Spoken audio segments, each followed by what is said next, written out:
Me preguntáis algunos cuando afirmo que China es un país capitalista, de hecho uno de los más capitalistas, y os explico cómo China ha sacado a 800 millones de personas de la miseria a base de trabajo duro y no con dádivas estatales, que es lo que parece que se refuerza en la prensa recientemente como nueva realidad a establecer. Me preguntáis, decía, cómo contraargumentarlo. O en todo caso, si hay algo de verdad en ello. Esto también como crítica a la gente que está contra mis postulados y a la gente que está a favor. Deberíamos aproximarnos a la información sin una idea previa, intentando no caer en el sesgo de confirmación. No hay que argumentar contra esta o esa idea. Nuestro objetivo debería ser la verdad, si es que eso existe. Con nuestros sesgos, al menos intentar llegar a la información más neutra posible. Y si esa información cambia nuestra concepción inicial, deberíamos estar dispuestos a cambiar de opinión. Aunque bueno, tampoco soy quien para deciros lo que deberíais o no hacer. Además de estas peticiones, también, cuando expliqué la anécdota de Deng Xiaoping y cómo, en cuanto se variaron los incentivos y se le dio libertad a las personas, se fomentó el individualismo, la ambición, el egoísmo, si queréis que añada adjetivos que parecen perjudicarme. Cuando se fomentó la meritocracia, tan unida a la historia de China, y se dejó, como nunca se había hecho en el siglo XX, que la mano invisible tan odiada por los comunistas decidiera quién se enriquecía y quién no, entonces se sacó de la pobreza a más personas de lo que la historia del ser humano haya logrado jamás en tiempo récord. Algunos decían: «Hey, buen análisis, pero te falta agregar el peso de las empresas del Estado en tu aproximación». Y tenían razón. Revisé mis argumentos, quizá había lagunas. Gracias por indicarme mi error. Y aquí estoy, manos a la obra. Es un debate apasionante, sé que quienes defienden esto lo hacen con buena fe.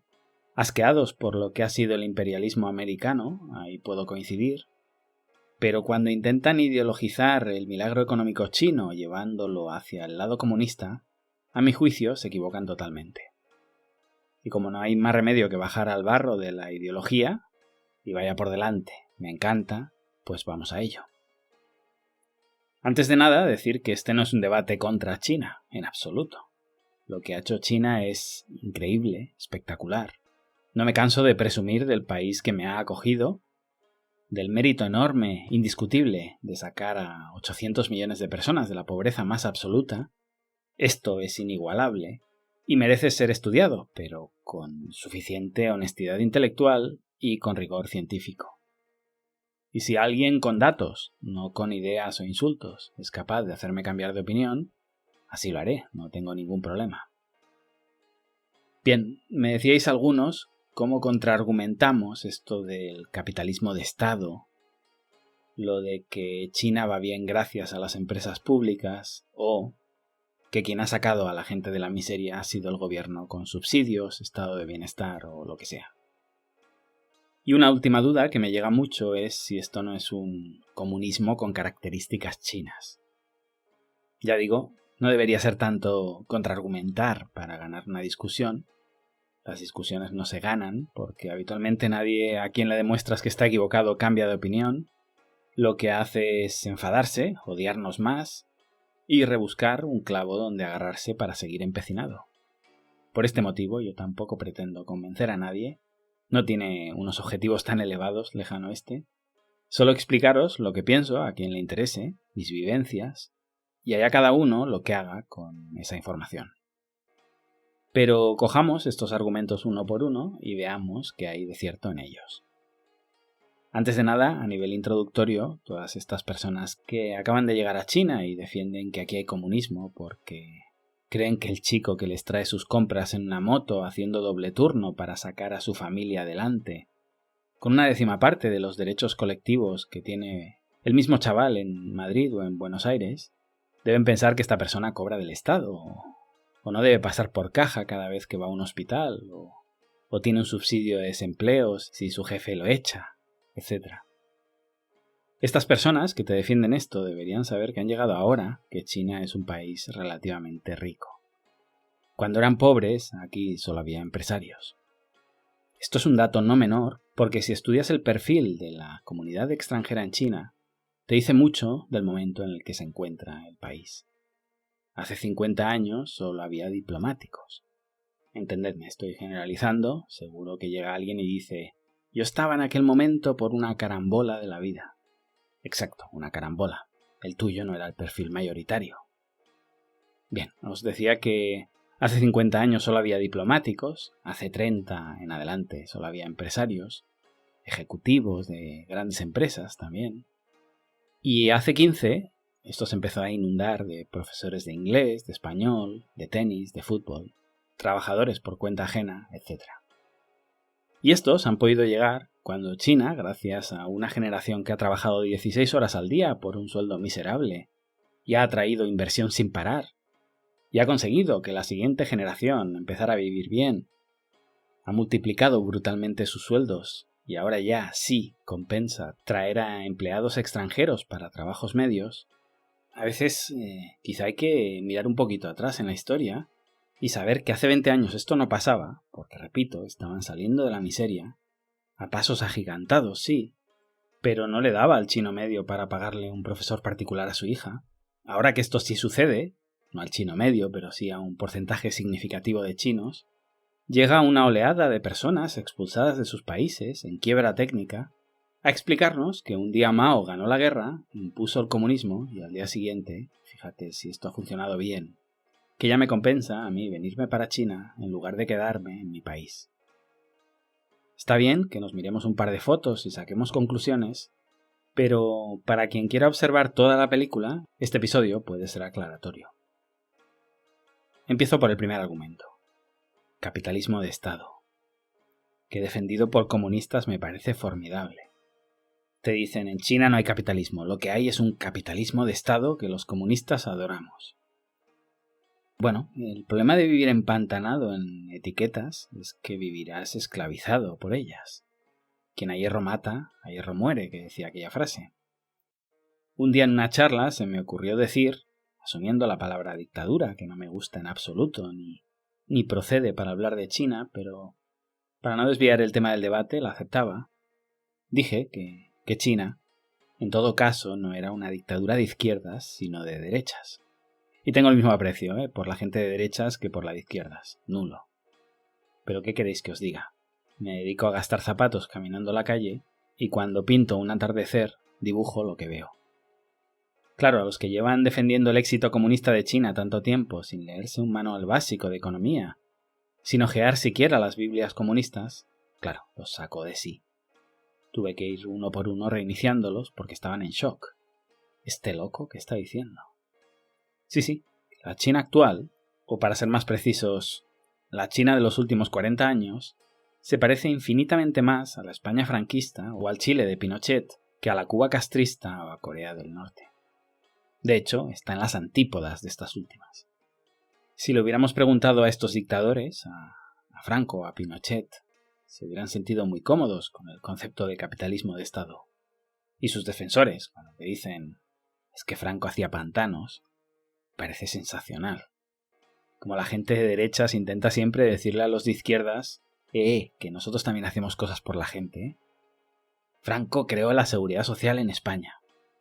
Esa es otra muy repetida que hace descarrilar a las personas que viven de las etiquetas pero no son capaces de diferenciar derecha de liberalismo.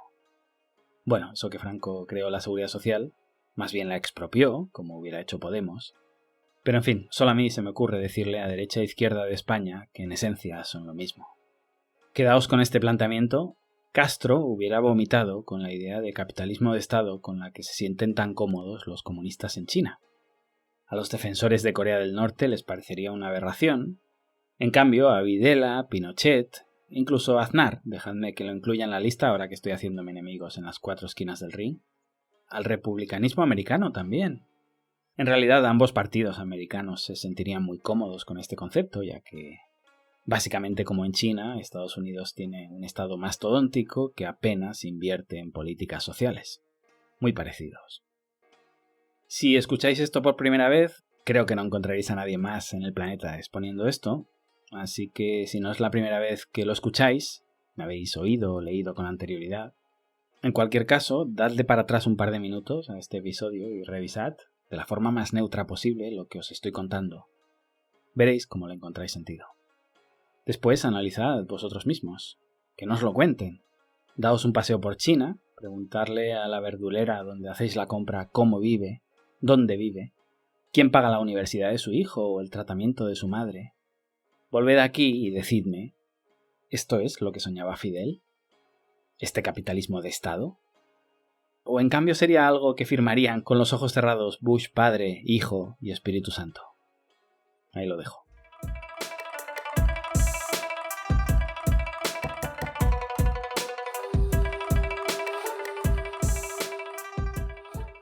Volvamos a China. Observemos ahora lo que os estoy contando desde la óptica de un empresario. Una mala persona, un tipo cínico, egoísta, sin escrúpulos. Ya os he explicado que antes no había trabajadores por cuenta ajena en China, o eran muy simbólicos, prácticamente acumulados en Beijing y Shanghai, por una razón muy clara, como os he dicho. China estaba saliendo de la pobreza y aún no habían empezado a llegar. Los que sí se encontraban ya explorando el territorio eran los empresarios. ¿Y por qué? ¿Por qué vendrían empresarios a un país comunista, repleto de regulaciones, donde el capital no es bienvenido? ¿No os habéis hecho nunca esa pregunta? No íbamos a Cuba ni a Corea del Norte, ¿verdad? Cuando elegí moverme a China, ¿pensáis que lo hice porque aquí había un comunismo férreo que defendía los derechos de los trabajadores? Había un sueldo mínimo altísimo, unas indemnizaciones por despido enormes. Quizá porque había unas regulaciones hiperrígidas en contra de los especuladores. Quizá vine porque era el país donde el Estado más protegía al empleado. Pues no, caballeros, vinimos por todo lo contrario. Porque era el país de las oportunidades. Porque la gente quería trabajar, quería enriquecerse. No los empresarios que veníamos de fuera, todos. Los chinos, los primeros. Era el país del individualismo, de la meritocracia. Es la antítesis de la igualdad. Cada uno según lo que merece. No se me ocurre un país más anticomunista que China. Lo dejo aquí porque de lo que os quería hablar es de la ambición del ciudadano chino por prosperar de manera individual. Lo que un comunista convencido llamaría una búsqueda indiscriminada por la desigualdad. La antítesis del comunismo que aboga por cortarle un brazo a Federer para ver si así igualamos nuestras habilidades jugando al tenis. Os voy a contar una anécdota. En mis primeros años en China vi que cada 2x3 las personas que yo contrataba, en unos meses, cuando adquirían suficiente conocimiento, se iban. Abrían una empresa, replicaban mi negocio y se ponían a competir contra mí. No me preocupaba tener más competencia. Nunca me ha dado miedo competir. En mi trabajo me siento el mejor. La preocupación venía más en que me quedaba sin plantilla recurrentemente y perdía mucho tiempo reponiéndola. Esto habrá gente que nunca ha tenido que pagar salarios, nunca ha dejado de dormir una noche porque no le llegaba con el capital de la empresa para poder pagar a final de mes. Nunca ha tenido que poner de su propio bolsillo para rellenar los agujeros que había en la empresa para que nadie se quedara sin cobrar a final de mes. Me dirá, eso es porque no pagabas lo suficiente. ¿Sabéis qué pasaba cuando pagabas el doble a tus trabajadores? Que reducías a la mitad el tiempo que tardaban en irse. Porque al final no podías evitar que se fueran. Ellos tenían un plan de vida, abrir su propio negocio, y habían calculado el capital que necesitaban para hacerlo. Sí, los chinos son los seres más capitalistas que existen, entre otras cosas porque son los más ahorradores. El capitalismo, como sabéis, se basa en la inversión. La inversión viene del ahorro, no del consumo. Era tal lo que os estoy contando, todavía sucede hoy, pero se están aburguesando. Cada vez China se parece más a Europa y cuesta más hacerse rico de la noche a la mañana abriendo un negocio. No me paro aquí, trataré esto más adelante, pero es justamente el crecimiento del Estado, de las regulaciones, etc., quien va parando ese enriquecimiento. Decía, era tal lo que os contaba, que cuando yo hacía una entrevista, habré hecho miles, les preguntaba, ¿por qué quieres trabajar en esta empresa?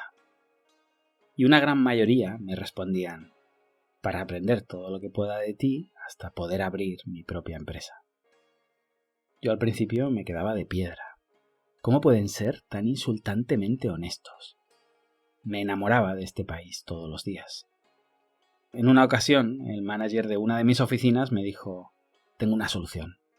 Vamos a echar a todos los miembros del equipo cuyo objetivo no sea crecer con nosotros y, por el contrario, su plan de vida sea montar un negocio por su cuenta en un futuro próximo. Mi respuesta fue: qué maja.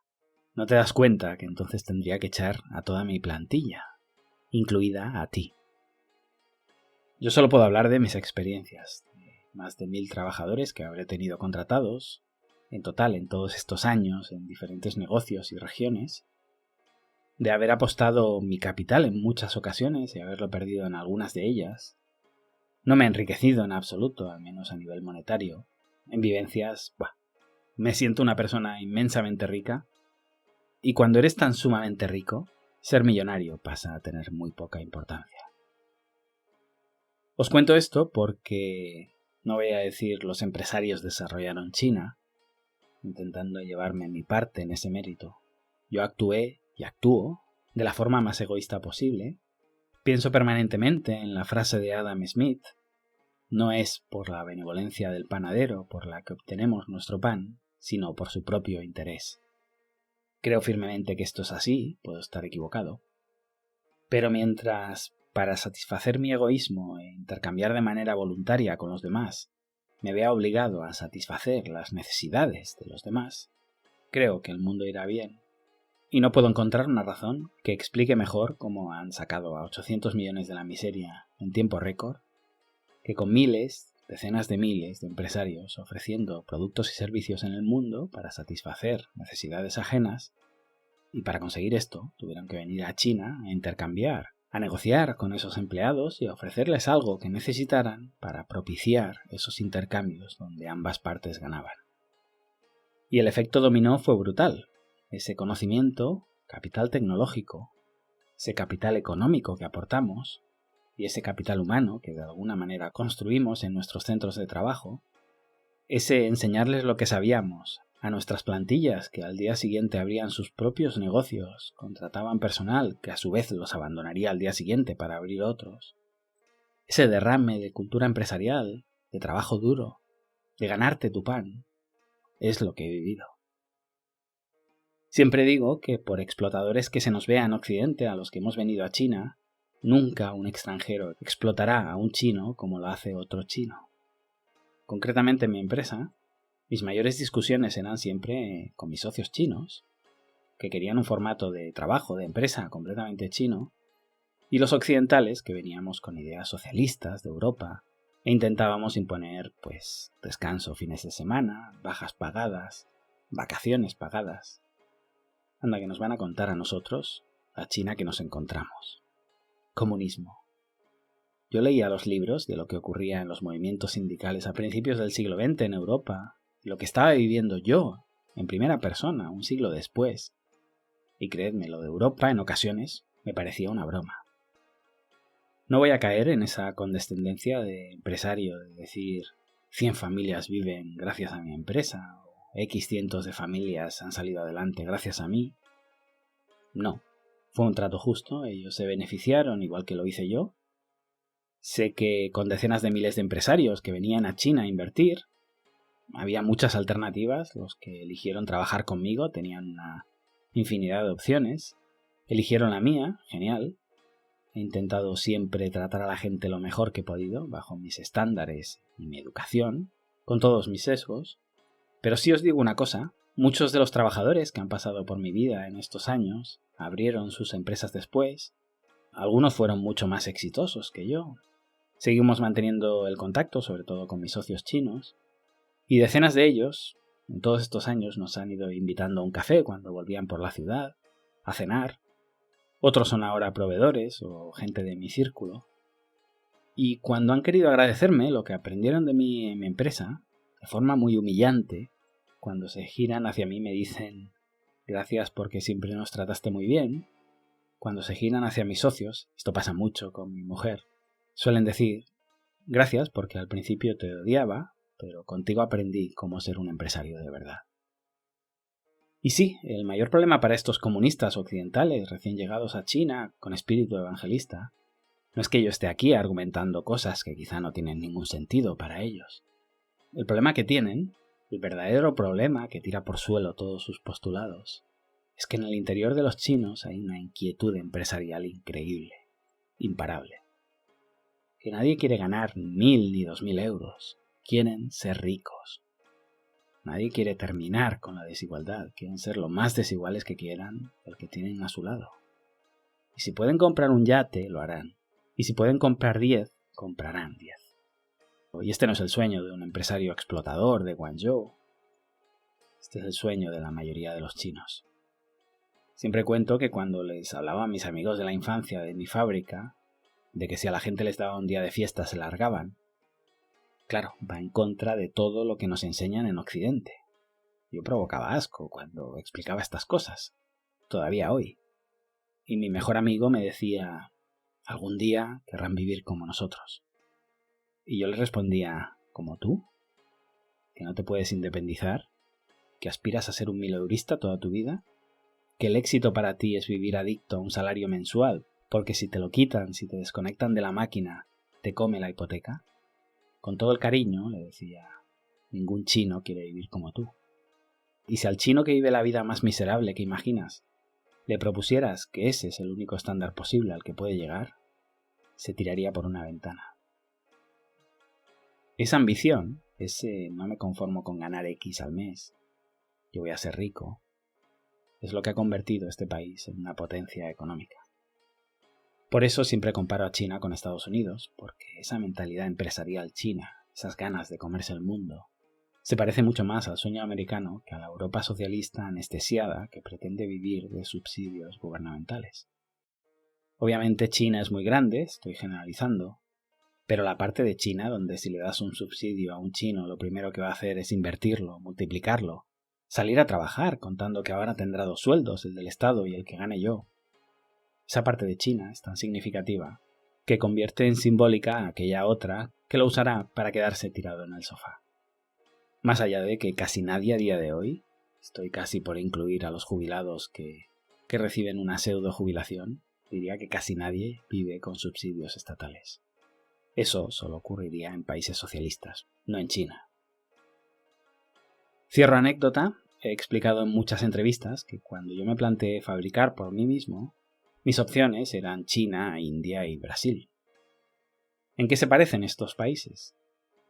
En que eran países productores. Y lo eran, porque tenían sueldos bajos, poca regulación. Será terrible a ojos de un comunista, pero el dinero no tiene ideología, es como un virus. Voy a utilizar este argumento tan en boga hoy. Se va donde puede multiplicarse. No creo que os hagan falta más argumentos, es como ganar un partido de fútbol por 10-0, que te pregunten cómo creció China. Pero, ¿pensáis que la duda de algún empresario que acabó en China estaba entre China, Cuba y Corea del Norte? Dudando ahí entre esos países tan parecidos entre ellos. No, lugares realmente comunistas nadie en su sano juicio iría a invertir. Por eso están arruinados. Aparte que la regulación en muchos casos no lo permite, China era lo contrario, una invitación a invertir para, repito, especuladores, inversores sin escrúpulos, buscafortunas, fracasados, aprovechados. Todo lo peor que eso os ocurra de esa gente que tanto odiáis, esos somos los que éramos invitados a participar en la construcción de un país que venía de la más absoluta miseria. Volviendo al capitalismo de Estado, aquí no quiero ser demasiado cruel, pero si no lo suelto me lo hago encima. Ver a comunistas defender el capitalismo de Estado es ver básicamente lo que defiende Vox en España, que curiosamente habla mal de China porque son otros que jamás leyeron un manual de economía o no han pisado China y creen que la gente aún cobra un sueldo del Estado y vive con cartillas de racionamiento. Si supieran que lo que piensan de China y lo que defienden para su país es exactamente lo mismo. Un Estado fuerte, una serie de sectores estratégicos que sustentan esa idea de Estado fuerte, disciplina férrea, que nadie se mueva de la foto, un Estado social diminuto, minúsculo, y una economía de mercado salvajemente liberalizada. Eso es, en grandes rasgos, el capitalismo de Estado que hemos vivido en China estos 40 años, y ya digo, es sorprendente que lo defiendan comunistas. Un día comenté que el mundo capitalista pasó un siglo peleando contra el comunismo y no hacía falta, solo había que dejarles ser capitalistas y que lo siguieran llamando comunismo. Qué pena que esto no se les ocurriera en el año 49 y tuvieran que pasar 30 años de prueba-error, con más muertos por hambrunas de lo que se ha dejado todo el resto de la historia de la humanidad junta, para acabar probando otra cosa a partir del año 79. Nunca me cansaré de valorar a los políticos chinos de estas últimas generaciones que supieron cambiar radicalmente de blanco a negro y no continuar casados con unas ideas que se habían demostrado completamente dañinas.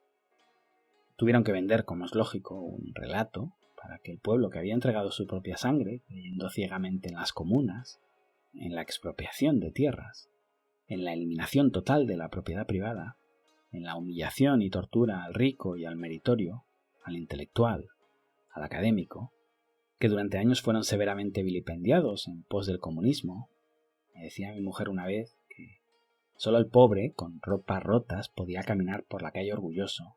Escupían a los burgueses, a los capitalistas, y les decían: yo soy pobre, yo puedo estar orgulloso de lo que soy.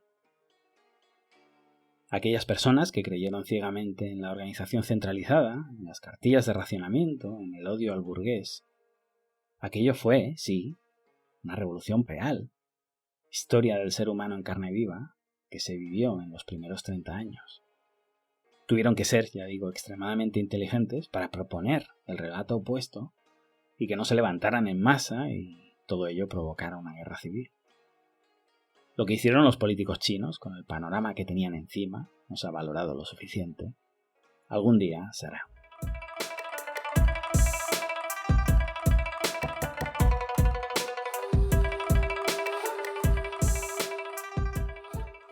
Al argumento de que si China funciona gracias a que sectores estratégicos como la energía o la banca no están al servicio de los especuladores como en Occidente, sino al servicio de la gente, me parece interesante como razonamiento. Me he puesto a estudiar las empresas públicas chinas y estoy recabando datos muy interesantes que pensaba ciertamente que me iban a llevar hacia una opinión muy diferente a la que estoy llegando. La verdad es que me están sorprendiendo mucho. Cuando tenga el estudio completado os lo iré exponiendo. Me gustaría que las personas que defienden esto se hubieran estudiado un poquito el origen de estas empresas, cuándo nacieron, si existían cuando China era comunista o se formaron a posteriori aprovechando la ola de capitalismo entrante, a qué velocidad crecieron, si pudo prosperar China gracias a ellas o fue al revés, es decir, si son la causa de este crecimiento o la consecuencia. Si en realidad están al servicio de la gente, esa frase tan bonita, qué significa que sean públicas, etc. Quizá las personas que dicen eso se lo han estudiado todo bien. La información que estoy encontrando me hace pensar que no, pero bueno, no pasa nada. No quiero avanzarme porque quizá tenga que rectificar y así lo haré si encuentro que estoy equivocado. Tengo previsto grabar varios episodios para patronos explicándolo, ya que han sido algunos de ellos los que más me han insistido en este argumento. Aquí, cuña publicitaria, son esos patronos los que mantienen vivo esto. No solo los episodios que creo en exclusiva para ellos, sino también estos otros que escucháis todos. Los que veáis este podcast como una externalidad del capitalismo, lo siento, intento poder vivir algún día de esto. Los que seáis comunistas convencidos, miradlo así. Cuanto antes consiga la independencia económica para poder dedicarme a la divulgación, antes me desharé de mis empresas y dejaré de robarle a los trabajadores esa plusvalía que merecerían según los postulados comunistas. Si queréis colaborar con el fin de la explotación que promuevo, pues ya sabéis, la confirmación o refutación del argumento en China, sectores como la banca o la energía están al servicio de la gente, como digo, como señal de agradecimiento, la compartiré en una serie de episodios premium. Con respecto al argumento de que en última instancia es el gobierno chino quien ha sacado a toda esta gente de la miseria, no puedo estar más de acuerdo. Por eso valoro tanto a estas generaciones de políticos que supieron dar ese volantazo para liberalizar el país, atraer capital de inversores y especuladores, toda esa chusma que he mencionado antes, lo peor de cada casa a ojos de un comunista, y provocar un desarrollo industrial sin precedentes. Si a lo que se refieren con este argumento es que las políticas públicas de subsidios, estado de bienestar, etc., es lo que ha sacado a estos 800 millones de la pobreza, no. Es el mismo argumento de los países escandinavos, que se suelen poner a menudo como ejemplo. Básicamente la idea es, primero los países se hacen ricos y después implementan su estado de bienestar. Esto ha pasado desde la revolución industrial en absolutamente todos los países. Nunca un país ha creado primero una economía social para después enriquecerse. Es más, los que lo han intentado, los ejemplos comunistas que tenemos, son los mayores fracasos económicos, desastres humanitarios en toda nuestra historia, superiores incluso a las guerras. Claro, muchas veces te dan ese argumento, te dicen, no, claro, es que China aún no es socialista porque aún está empezando, no es tan rica como para tener un estado social como Europa. Esto ya debería ser un argumento definitivo en sí. Que todos los comunistas y el resto tengamos claro que con el comunismo vas a vivir en la miseria y que por tanto primero hay que hacerse rico, hay que ser capitalista un tiempo para después tener algo que repartir, sabiendo que cuando empieces ese reparto la tarta ya no crecerá más, de hecho decrecerá, ya digo, es bastante aclaratorio por sí mismo. Recapitulando, no es el Estado el que provoca riqueza, en todo caso el Estado la reparte, la reasigna, por eso al concepto se le llama redistribución de la riqueza, que nunca suele ser una redistribución de ricos a pobres. El índice de Gini apenas varía tras la redistribución. Eso está ya ampliamente refutado. La redistribución, repito, no es un trasvase económico de ricos a pobres, ya me gustaría, sino de grupos desorganizados a grupos organizados. Y el Estado es el grupo organizado por excelencia, además es un grupo armado y por tanto puede realizar esa redistribución sin oposición. Lo que vemos en los países más socialistas del planeta no es una redistribución de regiones ricas a pobres, que es lo que cabría esperar, sino una concentración sistemática de riqueza en las capitales de los estados. ¿Por qué? ¿Porque hay un interés especial en favorecer a esas provincias? No. Simplemente porque es el lugar donde se concentra la mayor parte de este grupo organizado, que es quien detenta la facultad de redistribuir indiscriminadamente esos recursos. Además de otras razones, como intentar concentrar al máximo la riqueza para competir con las capitales de los estados vecinos, capitalismo de Estado, de nuevo, la derecha en su salsa parasitando al resto en su máxima expresión. Bien, pero no nos vayamos tan lejos. Os decía que no es el estado de bienestar el que crea riqueza, suponiendo que sea el que la redistribuye y asumiendo que lo hiciera de una manera eficiente, el estado de bienestar consume riqueza. Para una buena causa, repito, si lo hiciera eficientemente sería una grandísima causa, pero la consume. Y como la propia naturaleza del estado de bienestar es un proceso que nunca se detiene, siempre hay algo más que ofrecerle a los votantes sin hacerles pensar que son ellos quien lo pagan. Y aquí entramos en una batalla dialéctica que yo al menos tengo perdida, porque decir que todo esto alguien lo paga es no tener corazón. Pero claro, yo también me gastaría 10 veces más en sanidad si fuera gratis. Acabo de vivir un caso traumático en primera persona, nadie me lo tiene que explicar. Y que el sueldo mínimo esté en 1.000 euros en España es terrorífico para mí también. Y digo que esto es una batalla perdida, al menos para mí, porque entiendo perfectamente que quien administra un pedacito de gasto público en un país tiene unas explicaciones conmovedoras para justificarlo. Pero si nos salimos del debate emocional, la terrible realidad lo que nos dice es que la economía se dedica a gestionar recursos limitados para necesidades humanas ilimitadas. No hay más. Y cuanto más le prometemos a los votantes, más hay que extraerles en impuestos a esos votantes. Argumento infantil, pero a veces necesario. Cuando salimos un grupo de 10 amigos de copas y le damos todo el dinero a uno de ellos para que lo administre, para empezar no entendería que se presenten varios para administrar el dinero del grupo y que nos dediquemos a votarlos, pero no me quiero meter en ello porque no era un episodio para hablar de democracia. Quien lo administra debería hacer con el dinero lo que decidamos todos y no, una vez obtenido, hacer lo que le plazca. Pero suponiendo que se presentaran 2 personas a administrar el dinero del grupo, lo que no tiene sentido es que llegara uno y dijera: si me elegís a mí, os llevaré a la mejor discoteca de la ciudad. Ah, fantástico.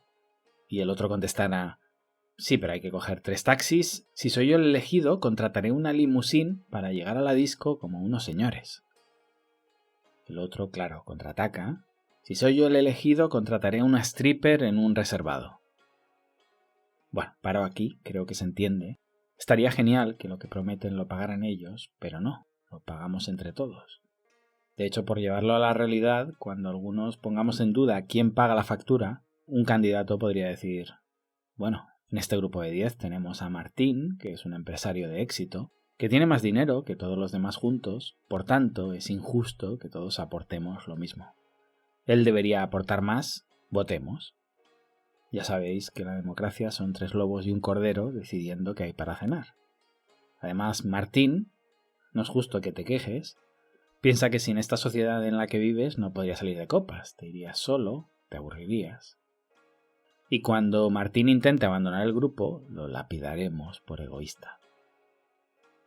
El caso es que en nuestras sociedades, al final Martín se va a lugares como China, paradójicamente, y al final la factura de la stripper la pagamos entre todos, y el administrador se ve obligado a subir impuestos. Nada que no sepáis. Volviendo al tema, no, el estado de bienestar no crea riqueza, la consume, si queréis verlo de forma positiva, o la dilapida, si queréis ser críticos.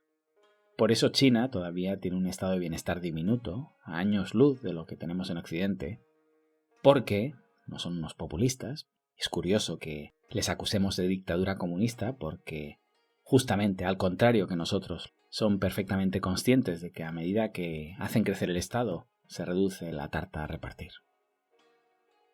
Me podría perder durante horas con argumentos, datos y experiencias personales que refutan todo esto.